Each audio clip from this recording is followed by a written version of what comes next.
napakalaking bagay sa kanila yung touch. Siyempre, you cannot talk to them one-on-one. Minsan, kailangan kausapin mo sila. Iba talaga yung face-to-face na nararamdaman mo, ang pagmamahal ng guro mo, pagmamahal ng yung mga kaklase. Kinakailangan natin ipagpatuloy ang pag-aaral. Hindi pwede tumigil ang pag-aaral. What kung di matapos ang pandemic? May stop ba ang education? Kinakailangan tuloy-tuloy.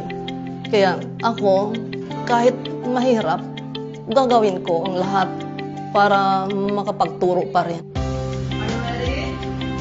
Okay.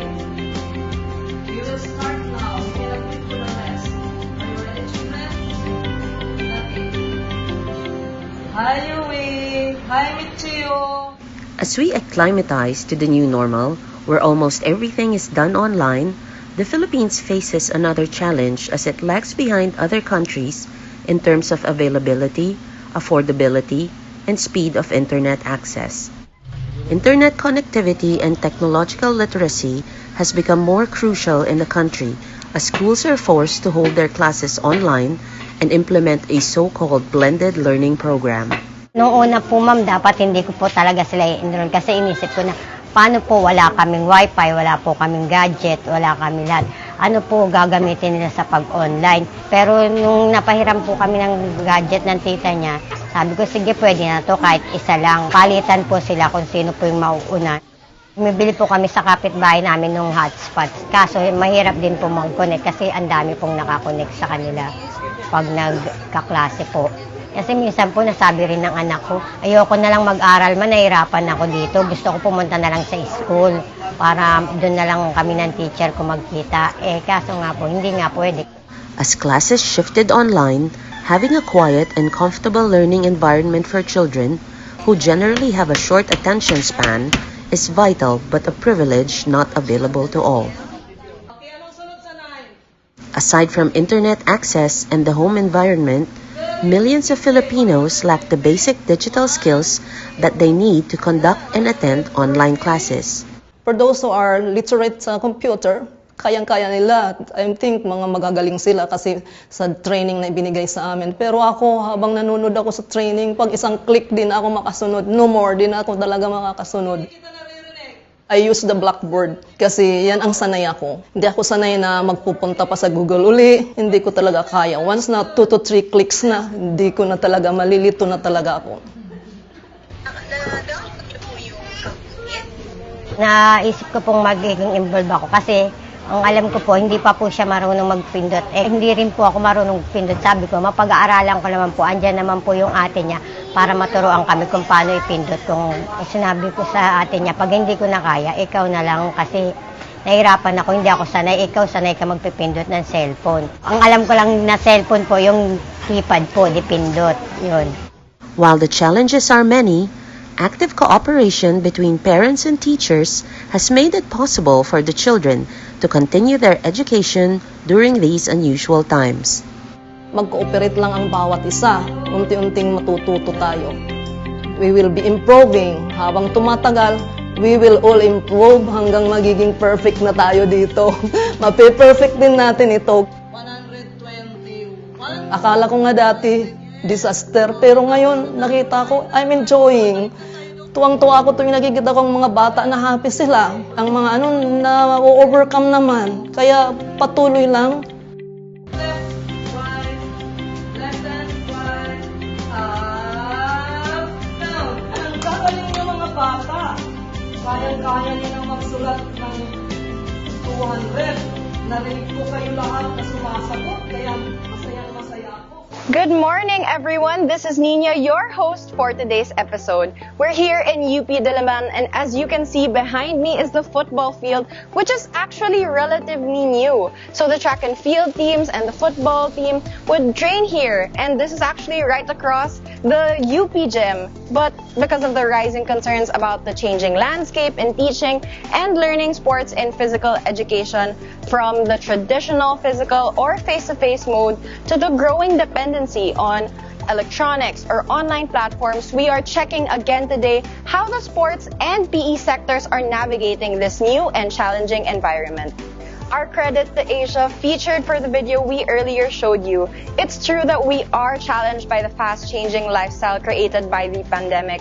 Our homes are instantly becoming virtual playgrounds or PE facilities. But what does this mean to the young children taking PE classes? When I was in grade 1, we studied PE. We always go to the playground. We run, we play. We have so much fun. In our online class, we study body parts and body movements. We enjoy watching videos, PowerPoint, presentations by our teachers. I miss my old PE class because we go to the playground with our teachers and we play with our classmates.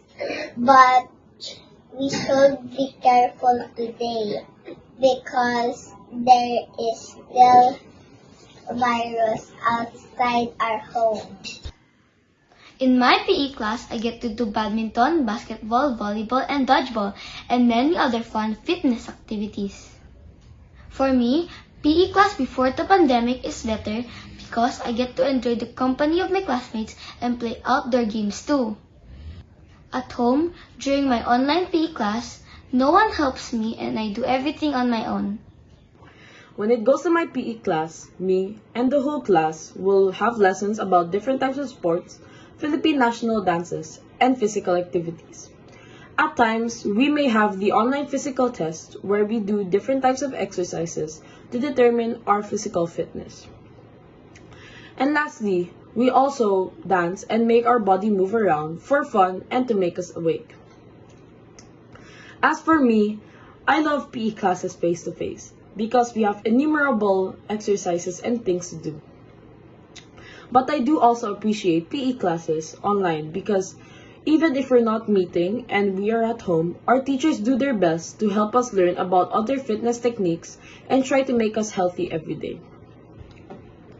Nobody helps me in PE classes at home because they have different things to do.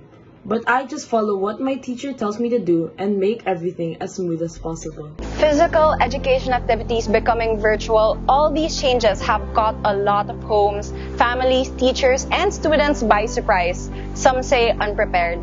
Others find it pressing to innovate the teaching and learning modules. We will have more of that in the next hour, but before we proceed, let's relax and listen to an exciting kwento of Commissioner Celia Kiram on the history of online learning.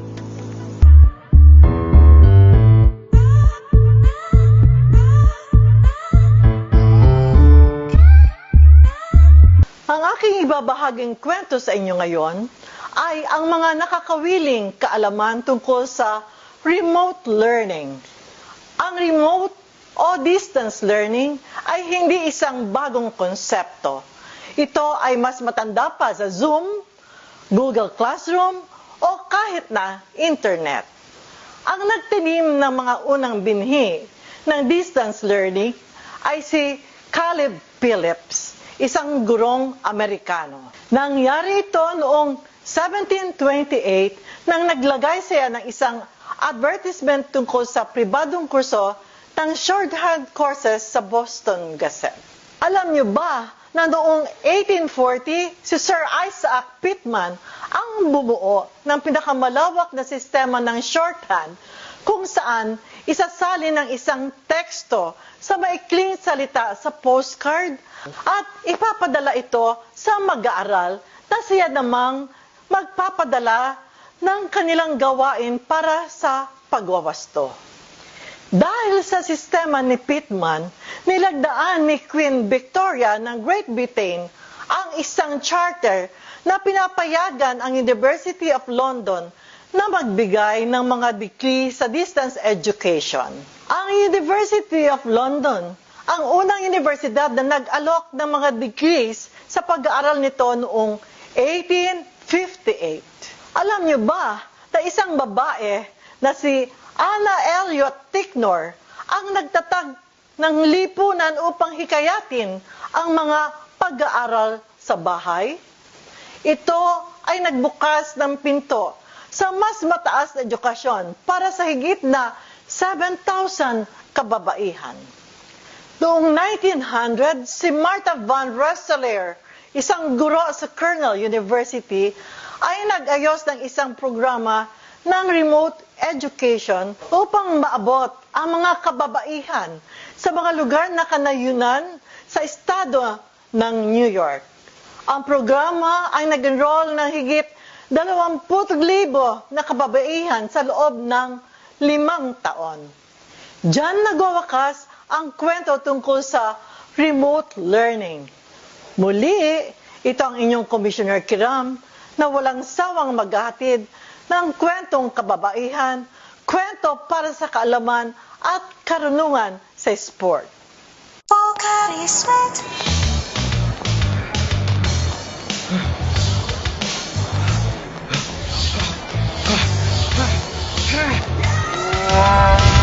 Not at your best?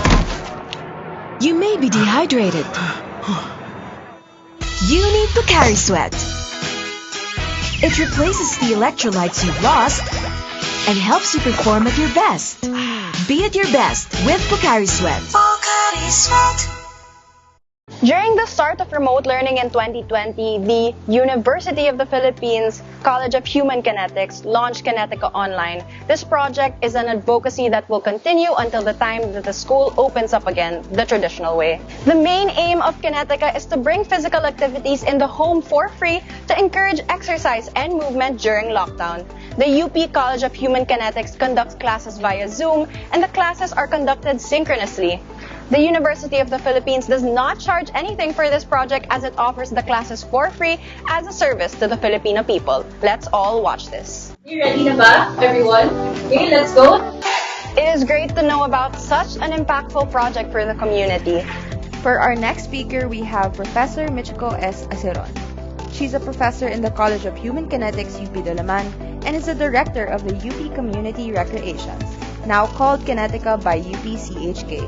Let's now welcome Professor Michiko S. Aseron. Hello everyone, I am Michiko S. Aseron, and I am here to talk about how we navigated teaching physical education in the pandemic and how we championed the challenges of teaching physical activities in the remote learning setup. So before my discussion, let me give you a background of what I do. Okay, I am an assistant professor at the UP College of Human Kinetics. I am also the current director of the UP-CHK Community Recreations Program, now we call the Kinetica by UP-CHK. Aside from that, I also handle practicum students and educate them on how to teach physical education in different levels. Before my sharing, let us look into what is happening now in our educational system. Ma'am Michiko, paki-explain ka ragud sa amo unsa man ang remote learning. So when we say remote learning, it means that the teacher and the students are not in one venue and they do not see each other face-to-face or personally. So we as teachers, lalo na dito sa Pilipinas, we are trained to handle and manage classroom full of students, tapos nakikita physically, and in the advent of this online learning and remote learning, very challenging siya to meet where the students are. Even us as teachers, medyo magkaroon din ng a bit of adjustment because there are many things that we are not ready about doing it. We are not ready about doing remote learning at the onset, okay? Hi, Ma'am Michiko. Unsa da ang mga kalisod or pagsulay na imong natagamtaman sa pagtudlo sa online or remote learning? Ma'am, paki-explain ragud ko unsa ng remote learning. We all know that in physical activities, there are always inherent risks involved, diba? Kasi in a face-to-face class, we are able to correct the forms of our students, their techniques, their movements, and their way of learning the activity. Also, the students get a chance to interact with other classmates that enrich the experience of the movement activity. Okay, but in a remote learning setup, there are difficulties for us to check what they are doing. As teachers, syempre, di ba, nakakulong lang tayo dun sa screen. So, hindi naman lahat nakikita sa screen, di ba? Aside from that, hindi rin natin na-check yung techniques nila. Pero hindi ibig sabihin, hindi natin kinaya or kakayanin pa ang pagtuturo ng physical activities at physical education. Dahil ganito yung setup. Diba? Ang sinabi ko kanina, birth pains. Meaning, it gives birth to something beautiful.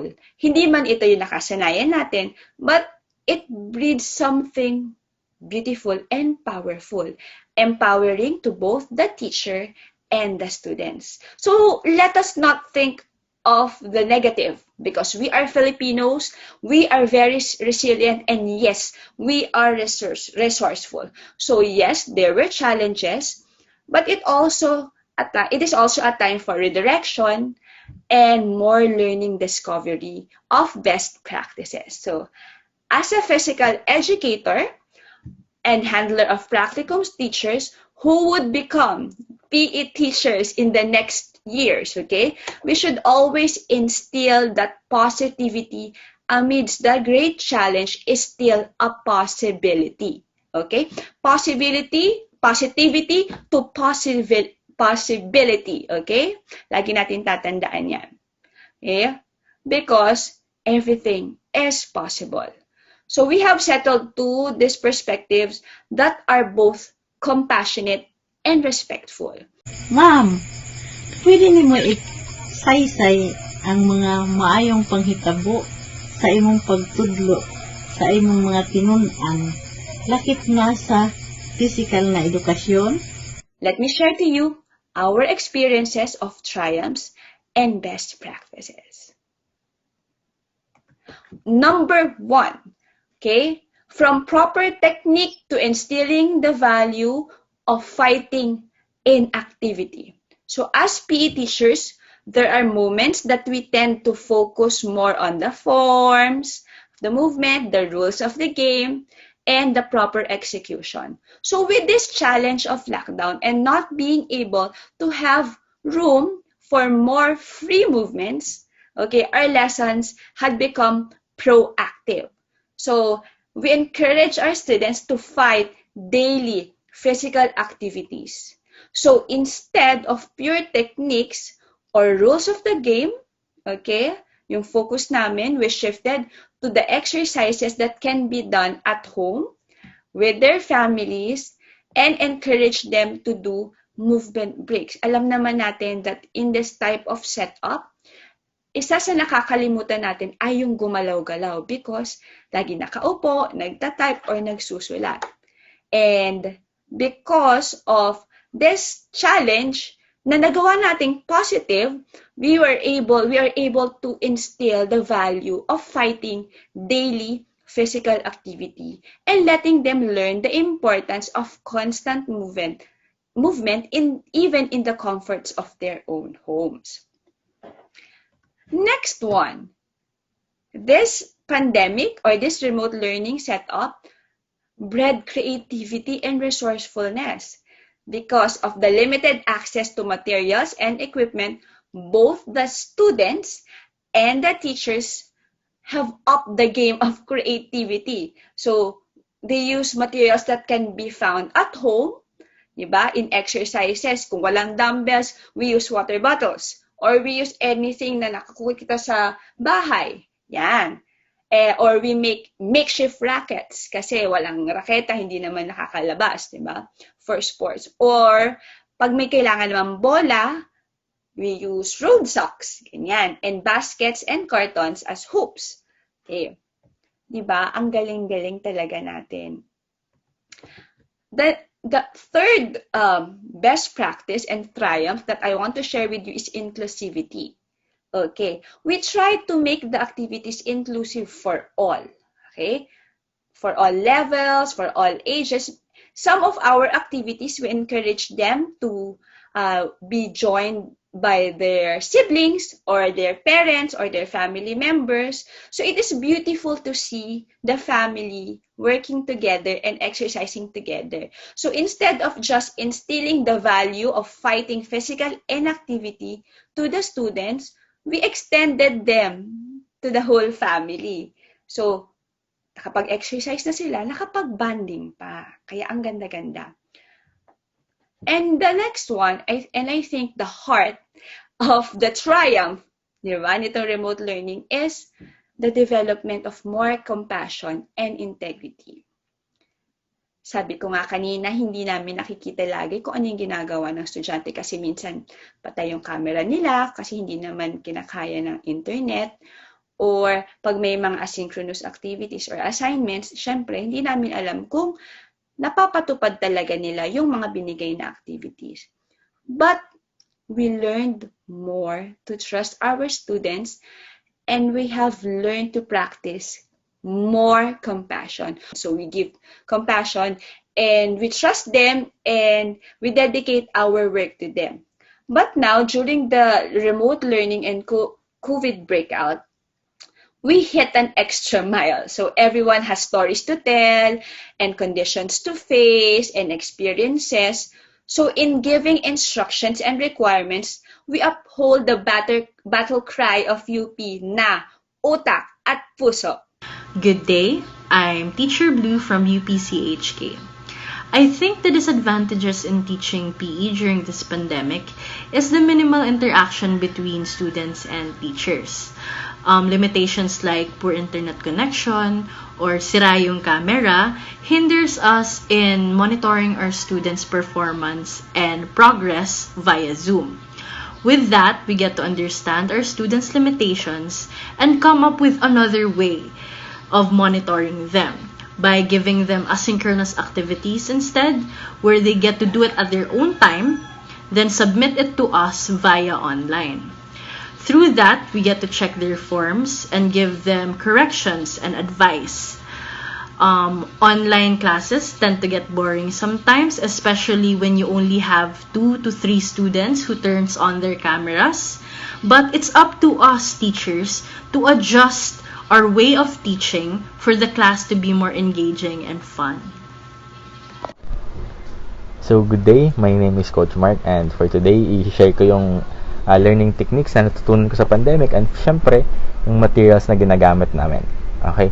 So, for the techniques naman, di ba, kasi kadalasan sa mga students nga, naka-off and pag tinatawag mo sila to recite, hindi talaga sila nag-respond kasi nahihiya sila or di natin alam. Pero ang ginagawa ko kasi, para makapag-participate, para magkaroon ng class interaction kahit nasa online setup lang tayo, ay nagpapag-game ako. Syempre, yung game na entertaining at the same time, yung may matututunan sila. Kasi importante talaga yung class interaction lalo na ngayong pandemic. And syempre, hindi mawawala yung mga learning materials. Syempre, yung ginagamit namin Zoom or Google Meet, lalo yung Google Classroom kasi doon namin nare-record yung mga, doon namin pinapasubmit yung mga assignments, projects, and syempre, para na din ma-monitor yung kung ano yung improvement ng mga students. Hi everyone, this is Coach Nikki. I'll be sharing my achievements and triumphs in teaching PE this pandemic. Ngayong pandemic, marami ang naging sedentary ang lifestyle dahil nga nakatutok lang sa phone, hindi na masyadong nakakalabas, maraming establishments yung nagsara like gyms. So parang yung iba hindi na nagkaroon ng chance or nawala ng motivation para nga mag-exercise or mag-engage sa physical activity. And one achievement siguro of being a PE teacher or teaching PE online is you were able to influence your students. You were able to motivate them to engage in a physical activity. Kasi alam naman natin na napakahalaga talaga ng physical activity lalo na sa panahon ngayon. And seeing your students appreciate what you teach, talagang nag-e-effort sila na gawin yung mga tinuturo mo, yung mga sinasabi mo is very fulfilling. Thank you very much, Professor Michiko, for sharing with us your valuable words. We have more to share with you about the joy and challenges of learning and teaching physical education and sports in today's episode. So just tune in as we are about to present to you another exciting sharing from the Institute of Human Kinetics of the Benguet State University. We have invited Dr. Jenny Lee Victor-Esiong to share with us how they are transforming their online classes into a better platform.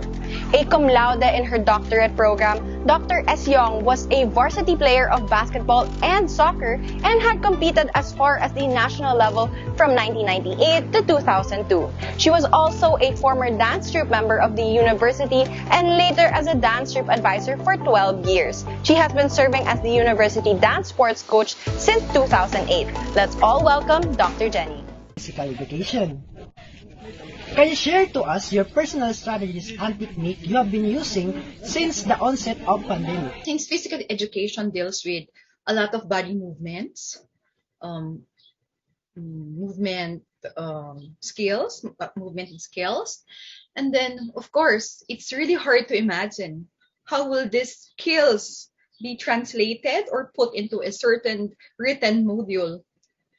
So we need to do something about it. We need to evolve and try to be creative at most.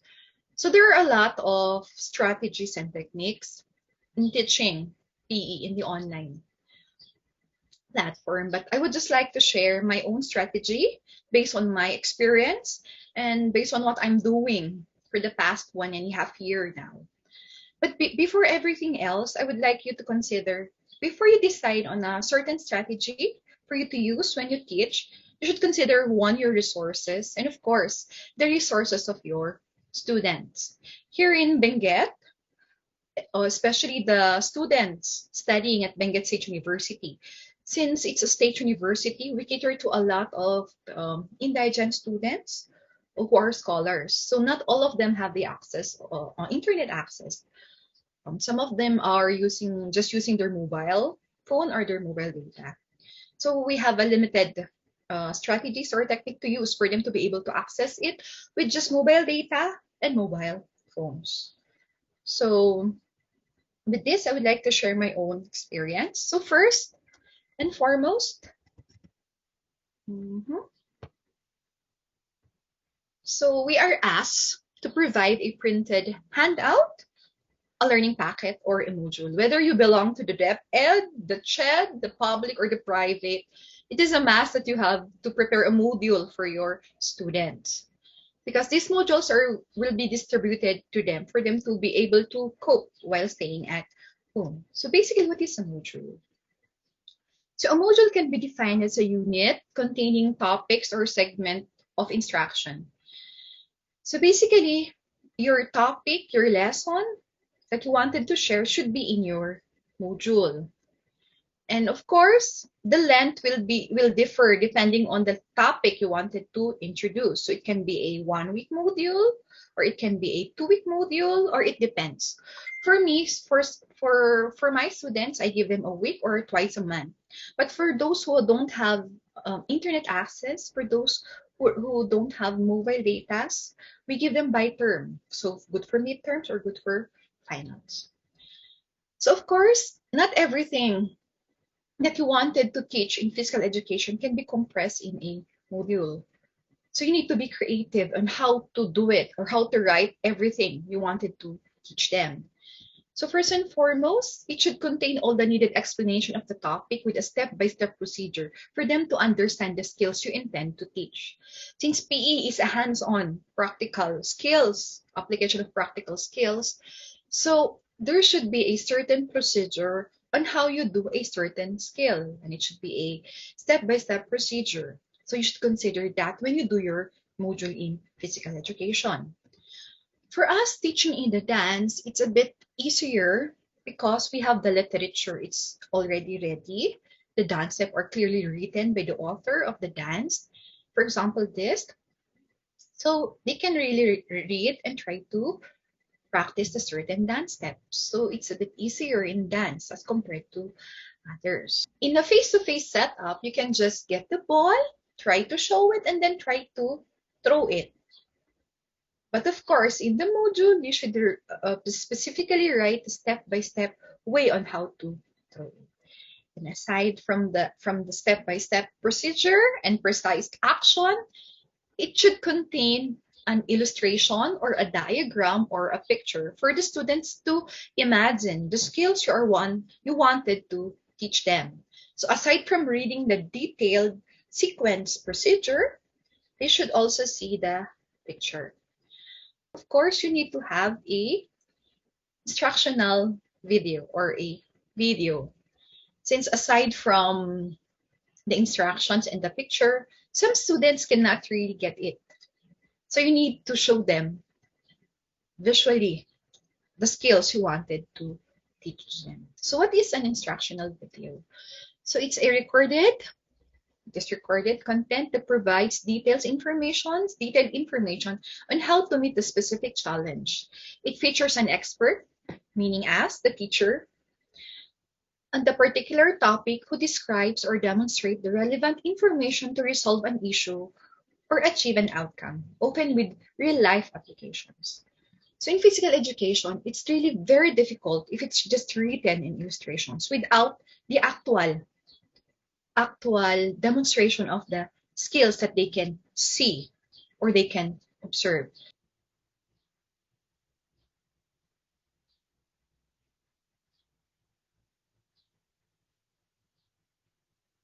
So if you can see, if you have a two-way video, it will be better for them to clearly see the skills you are trying to teach them. But if you don't have, one camera is just okay. And then of course, after you deliver the skills, you should also video a slow motion for them to easily observe the skills you are trying to teach them. Because some are not really observant, so they need to observe in a slower pace for them to understand the skills you're trying to teach them.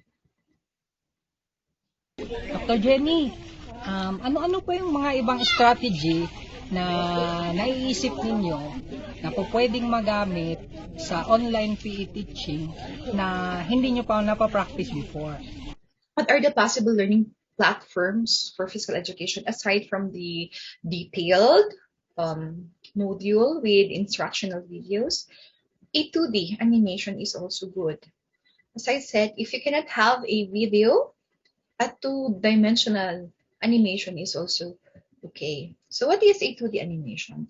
2D animation is the art of creating movement in a two-dimensional space, which include characters, creatures, effects, and backgrounds. The illusion of movement is created when individual drawings are sequenced together over time. 1 second at a time is usually divided into 24 frames or 24 drawings to be exact. Depending on the style of animation, there can be as many as 24 unique drawings in 1 second animation or as little as 2, depending on what specific skill or activity you are trying to portray. So an example is this. If your students cannot access the instructional videos, if you don't have any other means, you can have this. So they can see clearly what you are trying to teach them. So when we say 2D animation, correct. It's a form, it's like for cartoons, typical cartoons, wherein a lot of drawings need to express one activity. Just like this. You have 1, 2, 3, 4, 5 drawings just to show a lip. Okay, if you get what I mean. Anyway, another is, for me, this is the best. If we have this is the best strategy to teach physical education if we have the resources and the funds for it. It is your 3D visual reality, or what we call the virtual reality. So it refers to a computer generated simulation in which a person can interact within an artificial 3-dimensional environment using electronic device, such as a special goggles with a screen or gloves fitted with sensors. If you remember your Xbox, your Wii, it's something similar to this. So this is the picture of the person in a 3D or virtual reality. So the moment she puts on her goggles and her sensors, as if she is in the actual scenario itself. Since we cannot really teach some skills in PE, like the practical basketball game, the volleyball game, the soccer game, which is And swimming, of course, especially we cannot bring the students, and of course we cannot really put a detailed explanation on how to swim unless they're in the water. This is the best if only we have the resources, the 3D virtual reality. But as I said earlier, these are the best few things that we can use in teaching PE in the online class. So for me, for the resources I have, and for the resources of my students, I'm just using the module with detailed procedures and illustrations. And of course, I give them instructional videos for them to be able to get my lessons. So that's all, and thank you for listening. Keep safe, so please stay at home. Thank you very much, Dr. Jenny, for sharing with us your experiences and practices in Benguet State University. Our last speaker for today will talk about managing stress in online learning. We are happy to introduce to you Ms. Karina Crisostomo. So let's talk a little bit about Ms. Crisostomo.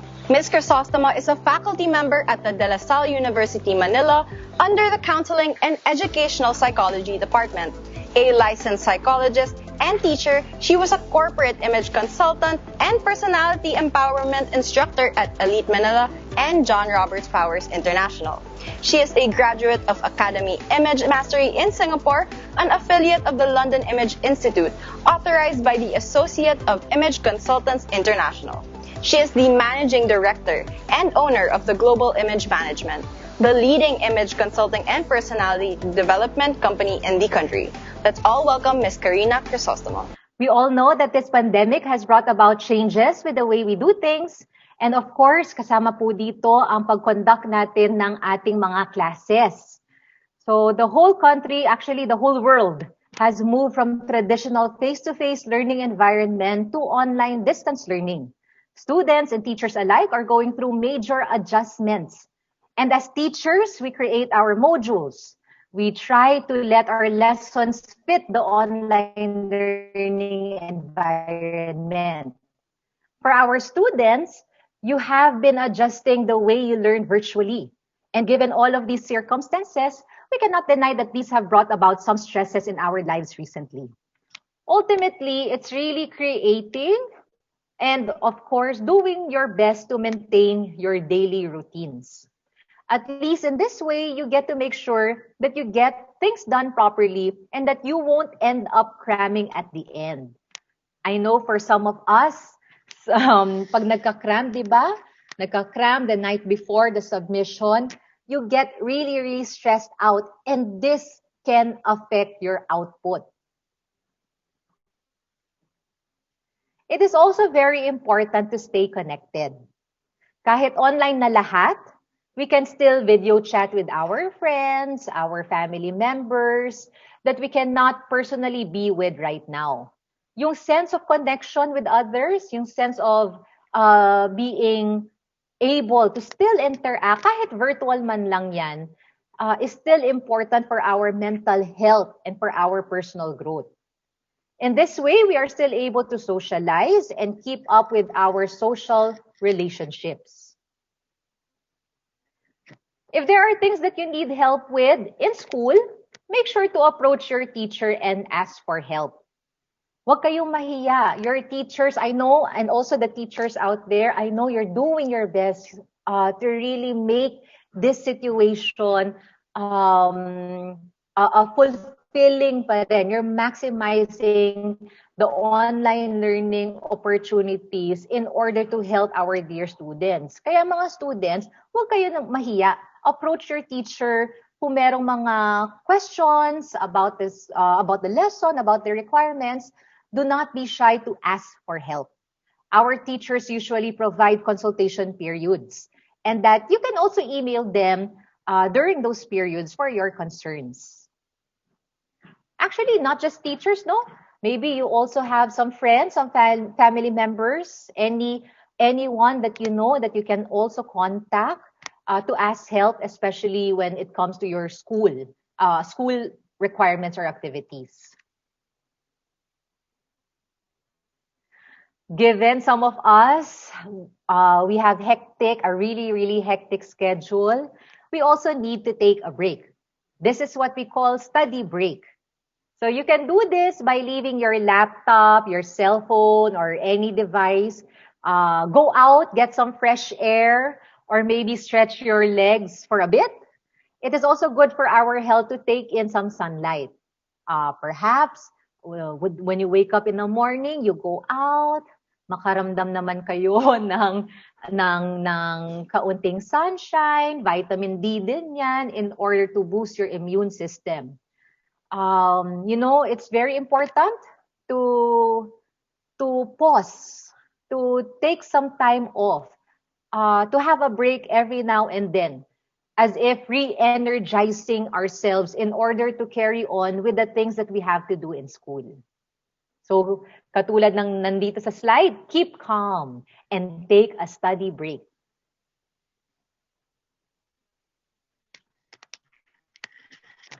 But of course, remember this, if our body is not healthy, our mind will not be healthy as well. That is why, take care of yourself. Sleep at least 8 hours every night. Kayo, gaano katagal ang tulog ninyo? Do you get to sleep 8 to 10 hours every night? I know it can be hard for some, especially for our students out there, lalo na kung meron kayong mga inaabangan o tinatapos na series sa Netflix. So try to resist staying up all night watching your favorite series on Netflix or on TV, or may sinusundan kayo na mga YouTube channels. It's okay to use them, pampalipas oras, pang stress reliever na rin, but do not make it eat up your sleep hours. You need to rejuvenate. Don't forget, you need to rejuvenate and prepare for the following day's activities. Get a sufficient amount of sleep in order to do so. Exercising. Exercising is also a good way to keep yourself healthy. It can be light exercises, it can be some stretches, yoga exercises, cardio, kung kaya nyo naman. Pwede rin naman sa bahay with the help of YouTube videos. So take kahit 10 to 15 minutes lang yan of exercise every day. I promise you, you will feel so much better. Mas magkakaroon kayo ng energy when you do your work, when you do your school activities, as long as you have exercise as part of your daily routine. And for the other picture that you see there, eat healthy. I know we are all in quarantine right now, but please let us do our best to eat healthy and limit junk food intake.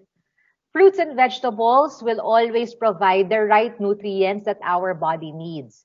Di ba minsan pag masyadong unhealthy yung mga kinakain din natin, it also brings us down physically, mentally, emotionally. It brings us down, and it may make us not want to do the things that we have to do, especially for our online classes. Along with all of these stress management tips that I have shared with you, let us keep a positive attitude. Let us remember to see the bright side also of the things, in spite of whatever we are experiencing right now. Let's look at the bright side. Stay positive. Think about this, no? With the technological advances, we are able to find ways still to continue with our learning. And we are blessed at that part. And continuous learning, if you ask me, is something that our mind and body really needs. Of course, do not forget to pray and seek guidance and support from God. So all of these, ultimately, ang pagmamanage naman talaga ng stress is really how we respond to the situation proactively and positively.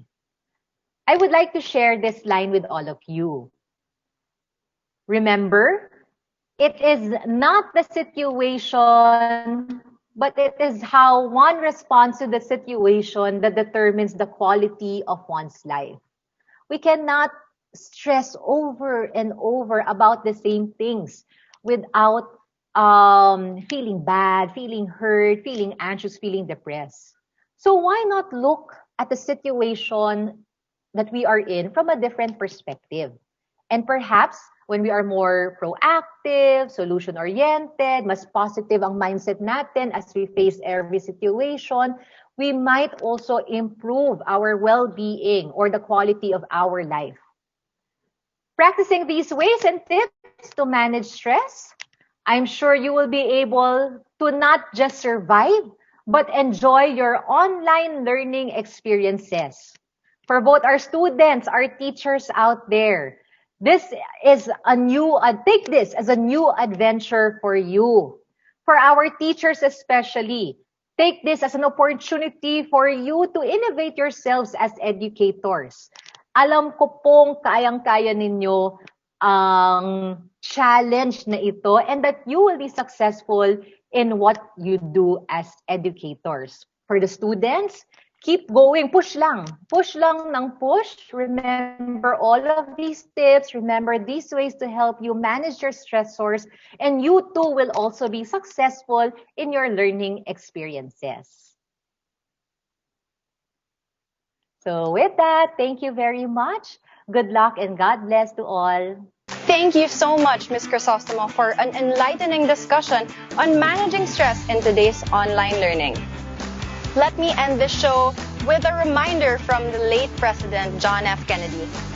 Intelligence and skill can only function at the peak of their capacity when the body is healthy and strong.